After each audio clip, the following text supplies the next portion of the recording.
Muchas gracias y continuamos. El doctor Jacinto Herrera León. ¿Qué pasó, José Luis? Buenas tardes a todo el auditorio, buen provecho a quienes están en casita. Y pues sin duda alguna estamos ya de frente prácticamente al Día Mundial del Alzheimer. Efectivamente, el tan temible Alzheimer que tuvo un crecimiento cabalgante de un 16% en México durante la pandemia, lo cual no es cosa menor, toda vez que afecta la memoria, el comportamiento, las actitudes, inclusive el pensamiento y la ideación de ese pensamiento, que sin duda alguna el 21 de septiembre pues se va a llevar a cabo una serie de actividades para recordar este día. Este día que sin duda alguna Alzheimer, que fue en el año de 1906, cuando acuña este nombre, cuando estuvo siguiendo a una paciente femenina de 51 años con cambios conductuales, agitación, etcétera, y por lo tanto le dio seguimiento. En el 2007 que fallece la paciente, le hace autopsia y en el cráneo y encuentra una serie de sustancias que eran las que condicionaban el Alzheimer.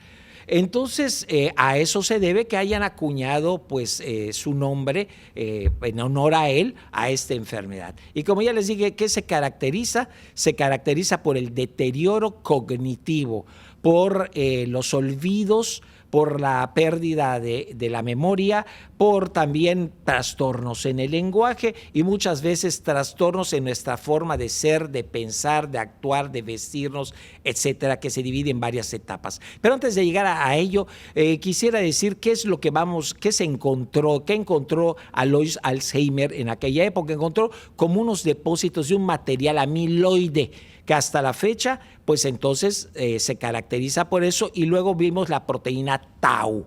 Entonces, el depósito amiloide es por un defecto genético en los cromosomas 21, 14 y 1.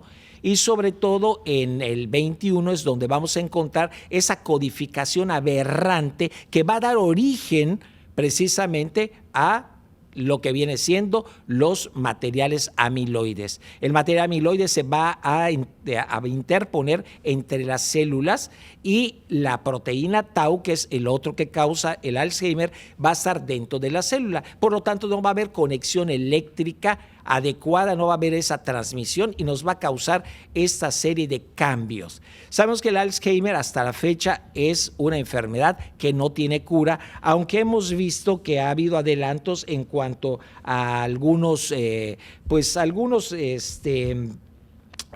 sustancias, ¿no? Como los anticuerpos monoclonales, y el aducanumab, pues ha sido uno de los que más se ha utilizado. Finalmente, para que no se produzca tanta sustancia amiloide.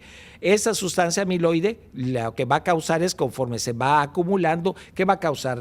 Hay una etapa que le llamamos la etapa que no se conoce, o sea, que nosotros pensamos que tenemos Alzheimer, pero las pruebas neurofisiológicas dicen que no, o sea, queremos que se nos olviden las cosas. Recuerden ahorita con el estrés, con las actividades excesivas, con las carreras, a veces olvidamos las cosas, pero es más por observación y por más de dedicación a pues ver dónde vamos dejando las cosas o cómo vamos cambiándonos, etcétera. Entonces, esta etapa pues es la que creemos que tenemos Alzheimer, por eso a veces pensamos que inicia temprano y no, inicia después de los 65 años y se multiplica hasta los 85 años de edad.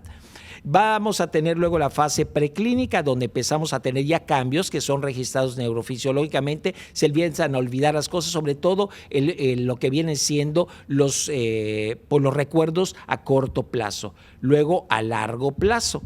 La otra etapa es donde va incrementándose y vamos olvidando los movimientos, las actividades, se nos van olvidando hacerlos adecuadamente con precisión.